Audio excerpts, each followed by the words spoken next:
This episode is brought to you by Cole Haan. Produced in partnership with Cole Haan, we brought together the four hosts of Gimlet Media's Startup, Science Versus, The Nod, and Every Little Thing for a conversation about creativity, ambition, and making a mark on the podcast industry. I feel better when I'm striving. I can't even remember a piece where I'm like, well, that was perfect. And that whole thing that there is no perfect. There is no perfect. Mm-mm. No, there is. To hear this extraordinary conversation, produced in partnership with Cole Haan, go to extraordinariesonthemic.com. That's extraordinariesonthemic.com. Hello, Reply All listener. It is still August. As you know, what we are doing is we are playing rebroadcasts of your favorite episodes as chosen by you. This is number 2. This is not a good episode to listen to with children in the room. Enjoy.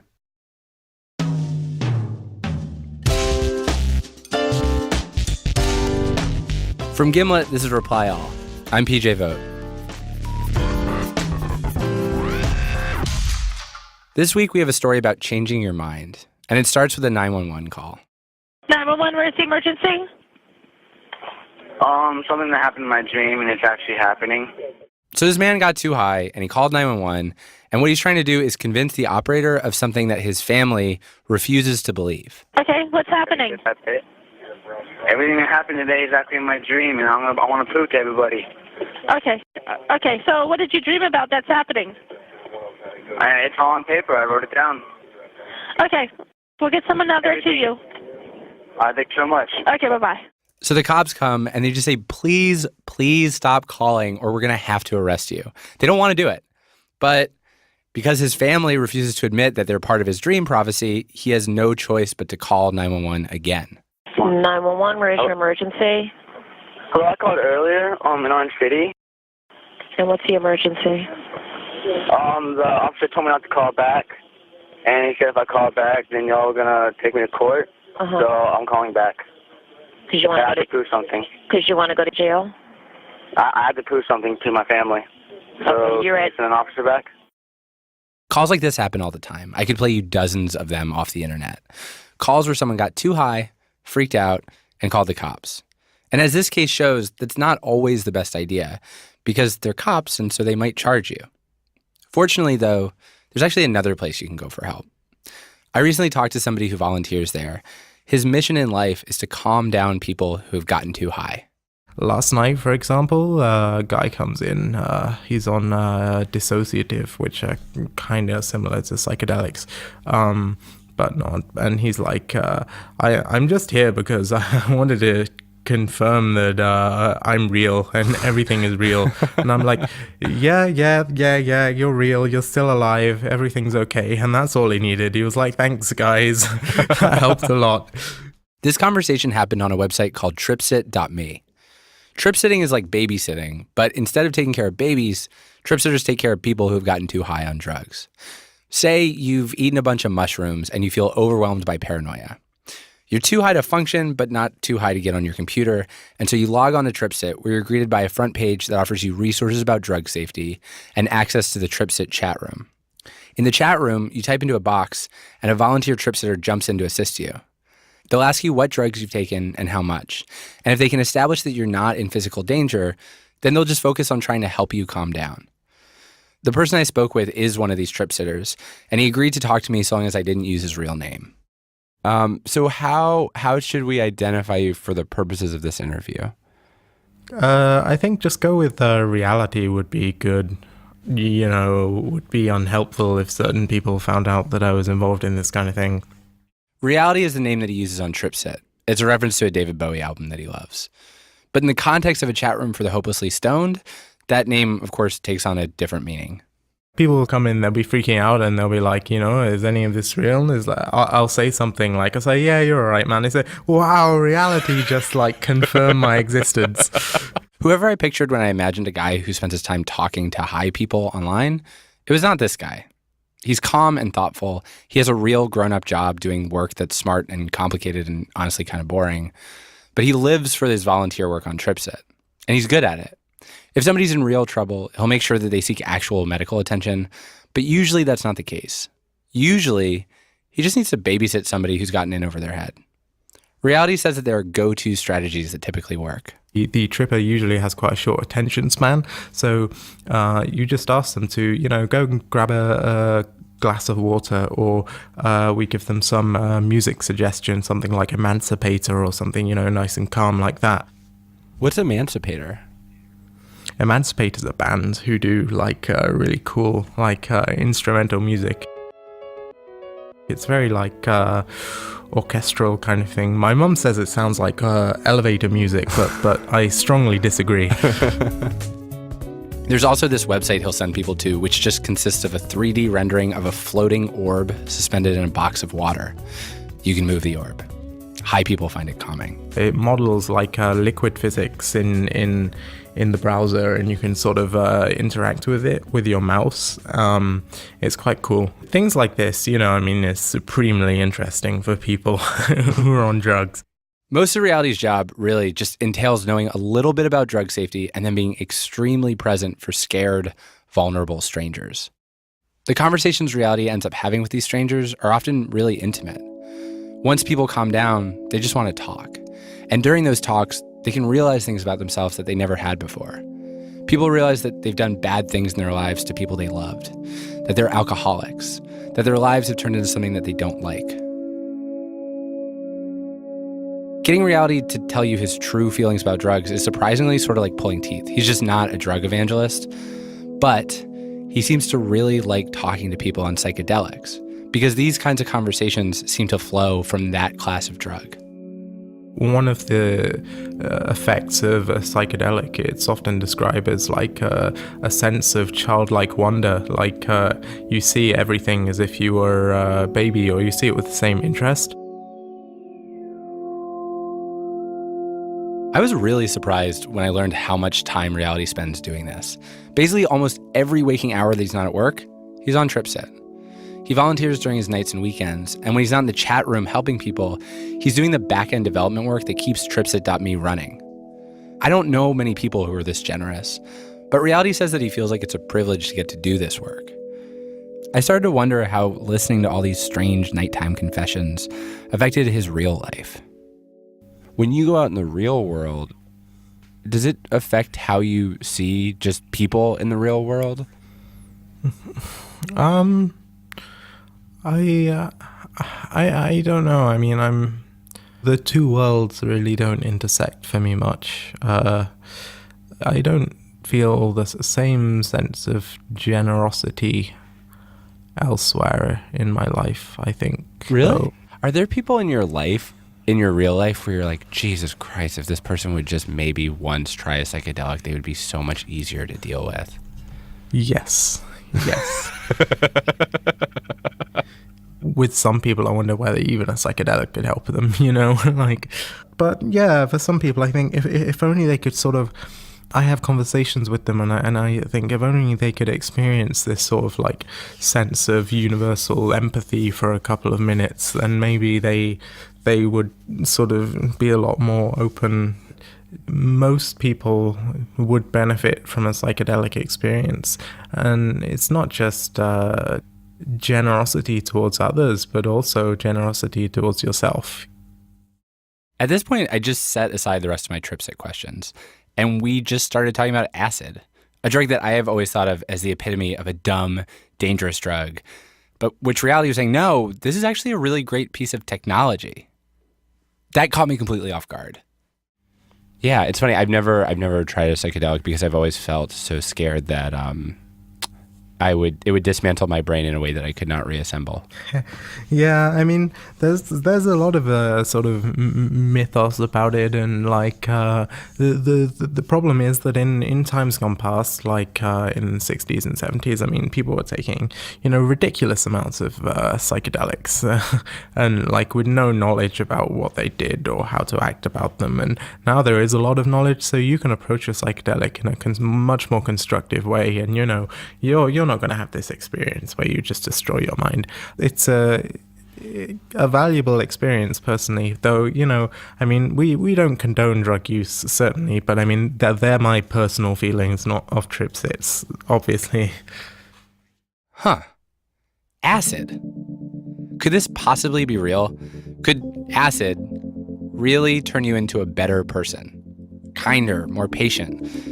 So I started poking around, and it turns out there's a lot of research being done on the therapeutic uses of psychedelics. But that research is mostly limited to people who either have serious addiction problems or who are facing terminal illnesses and need to make peace with their own deaths. What reality was describing felt different. It felt broader. And then I found this guy who's been studying psychedelics since the 1960s, even during the 40-something year period where that research was banned. His name's Jim Fadiman. Good morning. Hi, this is PJ calling. So you sort of know generally what we're up to this week? As far as I understand, we're going to talk about LSD. When Jim first started researching psychedelics, psychedelic researcher was actually a job you could have. It was a completely legal calling. And Jim performed all sorts of experiments. One of my favorites is a little number he calls Psychedelic Agents in Creative Problem-Solving Experiment. Basically, he took a bunch of geniuses who had been stuck on some creative problem that they'd been wrestling with for months, and he stuck them in a room. We gave them 100 micrograms of LSD or 200 milligrams of mescaline, slightly different molecules, same effects, and helped them to deeply, deeply relax, and then in the afternoon to work on their problems. And we had 48 problems and 44 solutions. The geniuses had a ton of breakthroughs. They built a new conceptual model of the photon. They found an engineering improvement to the magnetic tape recorder. They designed a new linear electron accelerator beam steering device, whatever that is. That pilot experiment would have been followed by larger ones, but later that year, the government made psychedelics illegal. At the time that pronouncement was made and that 60 different research projects were stopped, LSD was the most researched psychiatric drug in the world. It's probably important to mention that Jim is not just an unbiased researcher here. He went through his own conversion. This was back in 1961. I was first-year graduate student in psychology, and I was not deeply interested. The alternative career path at that point was being drafted to Vietnam. He was just sort of surviving. And then one day in Paris, he met up with his favorite professor, and that professor got him very high on psychedelics. And Jim began a period of psychedelic experimentation that led to this epiphany that changed his life. When I asked him to describe it to me, he said it felt kind of like dying, but it wasn't. You have expanded outside of the box of your prior conditioning. And it's as if your ego is saying, don't do that. You'll die. You'll get really sick. You'll feel bad. But because what really happens is on the other side of that experience is you say, oh, my ego is actually not as important as I thought it was. And your ego says, darn, I hoped you wouldn't find that out. And it's a little tricky to tell you in a short span. That's why I had to write a book and why there are a lot of books out there. Because it's a little bit as if you're saying to me, I hear there's some unbelievably wonderful sexual positions, but I've never had sex. And I'd say, well, it's going to be a little tricky to kind of give you a description that's going to be very helpful. Oh, man. I feel like such a virgin. Well, it's a wonderful feeling for a while. Hearing Jim talk about this feeling of getting to abandon himself, I felt jealous. Jim is patient and warm and just a thoroughly lovely man. Whereas me, I worry all the time that I'm too self-absorbed. I'm a misser of birthdays. I'm a non-returner of emails. There's a running joke in my family that people will take long trips to other countries, trips that they tell me about and plan for. And then once they've sailed off to Guatemala or Ireland or whatever, I'll call them and leave a message asking why they aren't picking up their phone. If I could take a magic pill and change one thing about myself, it'd be that, to make sure that I was kinder and more aware of the people around me, less stuck in my own head and in my own worries. That said, acid is scary. I know that there are a lot of people who've done acid and they don't find it scary, but I don't care because there are also people who took acid and got so messed up that they couldn't even hold down their job of playing in Pink Floyd. And Jim says my fear that I could take acid and see something terrifying in my own brain, that's real. It happens. But he doesn't like to call those trips bad. He prefers another word. Challenging. It gets really difficult. He says it's just like mountain climbing. Mountain climbing is really hard. It's really unpleasant and painful or cold. But you know that you have set it up so that can happen, and you're okay with it. I'm not okay with it. I would never climb a mountain. In 3rd grade, somebody told me a story about this guy who took too much acid and convinced himself he was an orange. And then that guy got locked away in an insane asylum because when people went near him, he'd start screaming because he was convinced that they were going to try to peel him. That's not for me. But Jim said there might be a shortcut. Something he's developed. A kind of LSD experience that doesn't get you high, but still unlocks those good parts of you. What's called a microdose. A microdose. Which is below what's called the perceptual threshold, which is people do not have any of the visual and sensory excitements that psychedelics traditionally are part of. So what I would probably say to someone like you, not to you, of course, is microdosing is really very safe. You don't have any interesting experiences. Great. And the number of people who have now written me about how it has alleviated depression and anxiety is very real. Of course, the only way to know would be to try it.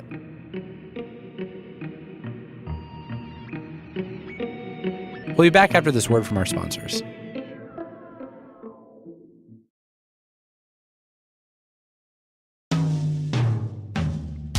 Welcome back to the show. So, it turns out, if you live in a city or know anybody who's in college, acid is actually pretty easy to find. I met a friend of a friend of a friend outside a coffee shop, and she immediately handed me a pack of gum, which I opened because I thought that she was telling me that I had bad breath. But inside was a small plastic bag with 2 tiny squares of white paper. No charge. When I got home, I examined what she'd given me more closely. Each hit looked like a little piece of confetti. It was crazy to think that something so small could be so powerful. And it was even crazier to think that, according to Jim at least, there was a way to take this drug and then go to your day job and be normal. Not just normal, better. So I decided I wanted to microdose on acid for 1 week of my job. And this is where Reply All producer Fia Benin enters the story. Hey, PJ. Hey, Fia. So I was with you during your interview with Jim Fadiman. Yes. And I, like you, was charmed and fascinated by the idea of microdosing. And so much so that I found myself wishing that I could do it with you. Okay, so listener, here's something you should know about Fia. She's an extremely practical and sensible person. She's not the kind of person you would expect to do LSD, especially at work. But if you were going to do LSD at work, you'd want to do it with someone as conscientious as her. Right at the beginning of this, Fia and I sat down in the studio and we talked about our concerns. I'm a ball of anxiety about this. I've talked to every single person I know about whether I should do it or not. No, I totally understand. I think we're both people that like to have control over ourselves, and that's a lot of what makes this scary. Yeah. Yeah. We were afraid that we'd hate it. We were afraid that we'd love it. We were afraid we'd have some revelation and then want to abandon our lives. I was also worried about my mom's reaction. I called her and she gave me a list of her concerns. How does it work? How safe is it? So we called up the person who'd originally given us the acid, and we asked a lot of questions about what might possibly go wrong, and other questions like where's this stuff from? And we also exchanged more emails with Fadiman. And somehow in the end, Fia got the go-ahead from her mom, and we decided we're doing this. So these were the instructions. We needed to take 1 piece of confetti paper, soak it overnight in a bottle of water, and then drink 1/10 of the bottle or less before 10 a.m. Okay, so now what are you doing? I'm preparing a dropper for me. We should take the microdose on day 1. Day 2, it would still be in our system. Day 3 would be a recovery day. And day 4, we'd take another microdose. Okay. Okay. Now we just see what happens? And now we just have a great day. So we did our first dose this bright, beautiful October morning. It was Columbus Day. It was a day off work at the end of a long holiday weekend. And after about 20 minutes, we took a walk down Lincoln Place in Brooklyn. The whole time I was like, wow, it is a really sunny day. Was it this sunny before? Here's what I'll tell you. This is the block that I live on. I'd never noticed that tree before, and I really am noticing it right now. It's a beautiful tree. It looks like a ginkgo or something. But I definitely wasn't tripping. I just generally felt really happy. The next day, Tuesday, we went into the office, and things felt normal, like slightly different, but different for the better. Our senior producer, Tim, said that I seemed like I was in a great mood. I decided that for this whole week, I wasn't going to tell my co-host, Alex, what Fia and I were up to. Alex, more than anybody, gets the brunt of my impatience and jerkiness, and so I wanted to see if he'd notice me behaving differently without being prompted. At one point, I looked over at him, sitting in a hoodie, staring at his laptop, and I had this unusual feeling towards him. I thought, this guy's a great guy, and it's important that I communicate that greatness to him. So I said something like, hey, Alex Goldman, king among men, I have a question for you. King among men. I never call him or anyone that, but it did the job. He perked up, and he said it was the nicest thing I'd ever said to him. A few hours later, Fia and I checked in. There's some work-related phone calls that I need to make that generally make me feel really anxious. And those aren't making me feel anxious right now.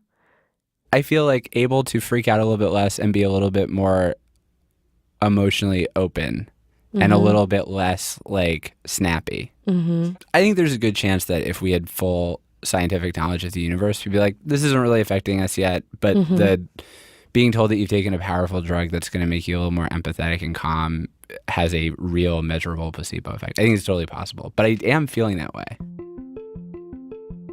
Then it was Wednesday. It was my birthday. It felt really similar to Tuesday, except for one thing. When anybody would make a self-deprecating joke, it deeply disturbed me. It was like watching somebody slap themselves in the face really hard, which is weird. Also, I'd started to make unusually sloppy mistakes, like CCing people who I meant to BCC. And when I talked to my editor, Peter, he said that I'd written something that made, quote, 0 sense. That seems like an indication that maybe the LSD was affecting me, but not in a real alarming way. And so the experiment continued. I'm shaking it. That could make a difference. And then Thursday. Thursday is when we stopped wondering if what was happening was a placebo. It became clear that something was operating on us. That morning, we met early at work, took our microdose in the studio, and then our days went in totally different emotional directions. I felt great. Ideas were coming to me in droves. The sun somehow seemed even brighter than before. At one point, I noticed my boss, Matt Lieber, was sort of looking at me funny. He asked me if something was going on, so I pulled him aside for a quick interview. So, Matt Lieber, we're doing an experiment where I've been taking small amounts of LSD before work, and sometimes at work. Don't tell. I don't want to know this. Why are you telling me that? Like, what do you want? Nothing. I don't want anything from you. I'm sorry that you feel that way. Well, I'll tell you what. I actually have thought you've been kind of distanced. You've been a little distanced this week. Really? Yeah, you just, like, I came to talk to you yesterday and wish you happy birthday. And you talked to me for like a minute and then you turned back to your screen and kept working. And normally I would have talked like longer. Yeah. But I figured you were just busy or something. This was a mild thing for Matt to say, but I cannot tell you how deeply it affected me. To me, it felt like he was crying out with some deep psychic pain. And as our conversation progressed, I got goopier and more earnest in this way that looking back is frankly really embarrassing. Maybe it's making you like less political. Like, I don't talk to you for political reasons. Maybe it's like I don't feel I need to, like, you're like living your own self. You don't need to like kowtow to the president of the company you work for. But I don't want to kowtow. I want to talk to the people I work with. Of course, that's how I feel about you. That's why I came to talk to you. I'm just kidding. I don't believe that. I'm sorry that I didn't make more time for you. So while you were obsessing over Matt Lieber, I was feeling worse and worse. I hated keeping this secret from Alex. I felt really guilty. We had an editorial meeting, and PJ, you sounded so hyper to me that I just wanted to burst into a giggle. It felt horrible. She was like, there's no way somebody spent $5,000 fixing this. And one guy was like, my rate's $240 an hour. Another guy was like, I would charge him $500 an hour. And they're like, yeah. So at the end of Friday, we checked in the studio, and I was completely blindsided when Fia told me how bad she was feeling. How come you feel sad?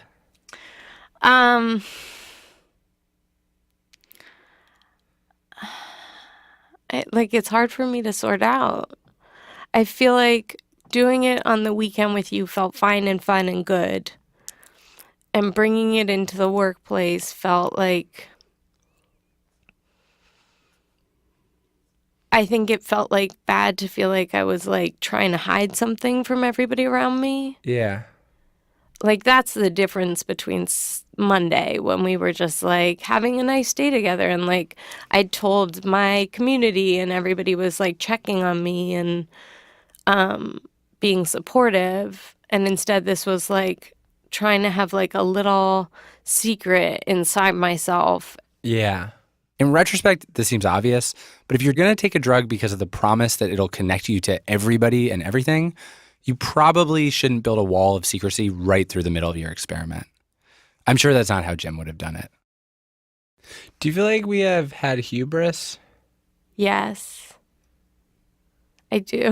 I do. I feel like I at least had a point where I was like, PJ, just do it. It'll be fun. And I think that that's like an irresponsible approach to a really strong drug. Yeah. Yeah. Yeah. You're going to stop. Definitely. Okay. Fia was out, but I wanted to keep going. I couldn't really tell what the acid was doing, but I definitely felt good. So Saturday, I get up, I have breakfast with my roommate Drew, I take my dose, which he thinks is ridiculous, and then we get in the car and he drives us up to Rhode Island. Let's get started. Drive safe. We're going to stay on this for 100 miles. Can we just get like a little bit of air? Oh, yeah. Do you want AC or window? So, I'm in the car. Drew's talking about a Drew thing. It's a nice day. I'm looking forward to lunch. There's lots of cars on the road. Roads. I started thinking about roads. People design these things, and it's such a boring job, but also it's so important. Like, people are constantly dying in car accidents, and it's your job to minimize these deaths, but like, you can never win. And then I noticed my breathing. I'd inhale. I'd exhale. And I felt like if I could just do this, just breathe, I'd be fine. This was my one job in life. Just keep breathing. It's not to worry about a work deadline or a breakup or my overdue parking tickets. I told Drew all of this. I explained to him that traffic was deadly and that breathing was important. And soon after that, I started shivering and shaking very hard. We stopped at a rest stop, and I called Fia and left her a voicemail. Hey, Fia, it's DJ. Something just happened, and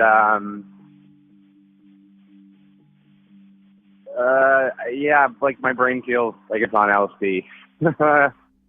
Fia later pointed out to me that I was not supposed to dose on Saturday. It was supposed to be a rest day. Plus, I had somehow taken my dose and Fia's dose. I told Drew I wanted him to keep driving, so he did. We crossed a very ordinary bridge, and I felt like I was passing through this grand doorway, leaving one world and going into another. The trees look beautiful.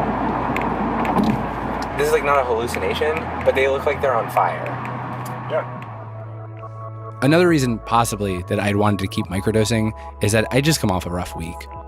I'd broken up with somebody I loved, and it hurt. It felt like I was just one step ahead of this herd of stampeding feelings that I really, really did not want to catch me.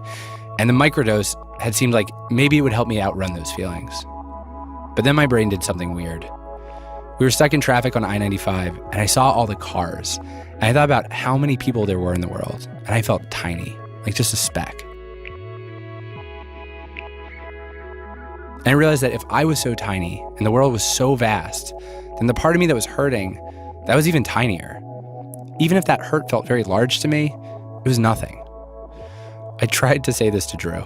The thing that I feel that I have not felt before right now is like the world feels really, really, really big and actually really connected. And it feels good to know that I am small. Drew is a kind and generous friend, and so he did not outright say what I know he was thinking, which is that these were boring drug cliches. But the inside of a drug cliche, and I realize this now, it feels like a simple, pure, uncomplicated revelation. And that was a very useful place to get to visit. I also think that this is the end of microdosing for me, by the way.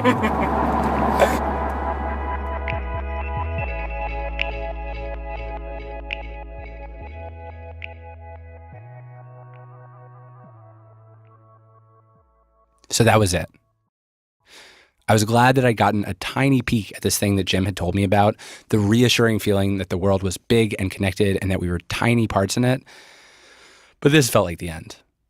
I wasn't really sure what I'd learned. You know, nobody I talked to had said I had been more empathetic. They just said I'd made less eye contact and seemed a little manic and weird. But on the other hand, the next week, a lot of things that Jim had said might happen did. I started exercising a lot more for the first time in months and eating healthier. I was drinking water. I felt this halo effect, even though I couldn't say for sure that it had come from LSD. It didn't feel possible to see outside myself well enough to really say what had happened. But it felt like it might be helpful to check in with the person who most has to deal with me, Alex Goldman, who I still had not told anything about what had happened. So we sat down in the studio the following Tuesday. Did last week feel okay to you? What do you mean? Like, did I feel like I was being weird? Was I being weird? Like all week? Yeah. I don't know. Not that I can think of. Why? Well, I was taking acid at work every day. What? Yeah. Every day? Well, I was doing this thing called microdosing, so I was taking a small amount throughout the week. Can I tell you another piece of information? Sure. There was another person who was microdosing at work. She's in the room right now. Fia Benin. Hi, Alex. Why would you guys do it at work? That's the worst place to do anything fun. I guess now that you point it out, that's totally true. That is insane. No, that was the way it was sold. It was like, this isn't something fun. What we were told is like LSD is quite similar to serotonin, that it's not totally dissimilar to taking an SSRI, that you would just feel like you had a good day. Maybe you'd be a little sharper. Maybe you'd get a little more work done. Maybe you'd drink a few fewer Diet Cokes. You're just a little sharper, which wasn't what happened. No. I think that you are being sold a bill of goods by a cuckoo berry. Really? Yeah, I don't think that is... I get it. I get that there are people who are like, I'm going to take this drug because it offers me epiphanies or it offers me some kind of equilibrium in the same way that there are people who self-medicate with marijuana. I wish I'd had some warning. Why? What do you mean? Because I'm blanking on anything that happened last week. The thing I remember that I was wondering if you remembered, there was some point where we were on Slack and I was like trying to get your attention and I called you, I think, a king among men. Oh yeah, that was weird. Tell me why that was weird. Because you never say anything nice to me. I actually commented to you, I think that's the nicest thing you've ever said to me. Yeah. Did that feel good? Being called a king among men? Of course. If I called you that, wouldn't you feel good? Yeah. So do you think you want to continue that tradition? Of calling you a king among men or taking LSD before work? I was thinking more along the lines of just being nice. Oh. Right, the third option. And also, you did say over and over again at your birthday party, like, I can't believe you came out to Brooklyn. Like, I'm so happy that you're here. Yes, I did. I felt an immense sense of gratitude. It really isn't that hard for me to get there. You know, I'm here every day for work, right? But you came out at night. Did it feel weird to you? To be here at night? No, that I was like thanking you, like as if. The first time it didn't. As the night went on and you did it like 3 or 4 times, I was like, this is a little weird. The next day you did it too. You were like, it was so amazing. I can't believe you came out. But I could still access that feeling. Like I did. I felt just loved. Huh. I gotta say, I wish you'd just do a real full non-micro dose. Why? Because once you know you're in it, and like it's like, okay, I gotta buckle in for the next half a day, it's like you can really make an adventure out of it. Like I think of acid trips that I've been on as adventures. Like there are trips that I've been on where insane things have happened. Like what? I feel like they seem... All right. Okay. What happened? I went and saw 2001 once on acid. And I went to see it. I don't know if I expected that the Jupiter and Beyond the Infinite, the end of the movie with all the trippy colors and stuff, I figured that was the moment I was waiting for. Yeah. What I didn't realize is that there's about 45 minutes of that movie where there's just no dialogue, basically, just space breathing. You know, like...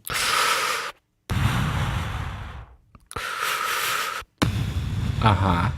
And I realized halfway through, I was like, oh my God, I think I'm pretty confident that if this guy stops breathing, I'm going to stop breathing too. I really hope this goes on for a while. But you weren't scared? No. I was like, this is exciting. Like, what's going to happen? I've seen this movie, but I don't remember when the breathing stops.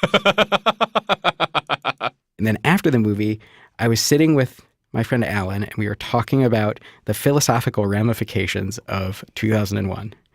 And this drunk, I don't know how to, like a drunk homeless guy, basically. Okay. Wandered by, and he was like, 2001? We were like, yep. He was like, you want to know what 2001 is about? And we were like, yeah, we're all ears, man. And he was like, it's about whether man and machine can replace woman and child. That's really insightful. Yeah. That's really insightful. And we were like, you know what? Can't argue with that.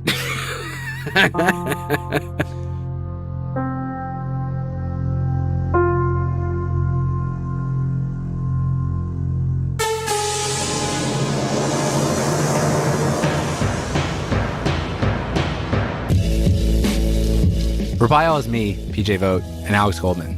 We were produced this week by Tim Howard, Shruti Pinamaneni, Fia Benin, and Catherine Wells. Our editor is Peter Clowney. Production assistance from Kalila Holt. We were mixed by Rick Kwan.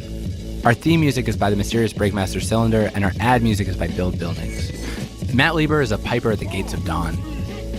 You can find more episodes of our show at itunes.com/replyall. Our website is replyall.soy. Thanks for listening. We'll see you next week.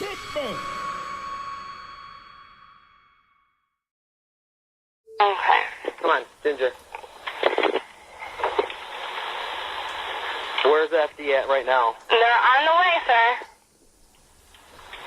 Do you guys do this on a regular basis? No, this is the first time we've ever done it. And you've never done marijuana before? Yeah, I have. You have, and you've never had this reaction to it before? No, ever. What's the score in the Red Wings game? What? What's the score in the Red Wings game? I've got no clue. I don't watch the Red Wings. Oh, okay. I just want to make sure this isn't some type of, hallucination that I'm having. Oh, why? What's the score say? 3-3. What channel is it on? Channel 2. It's 2-2. Huh? It's 2-2. Okay. Your police tell your officers they just passed me. Okay, they just passed you? Yeah. Okay, well, we'll let them know, okay? Go outside and flag them down, okay? Okay, my mother-in-law just got here, too. Okay. Okay? Alrighty. Alrighty. Bye-bye. Bye.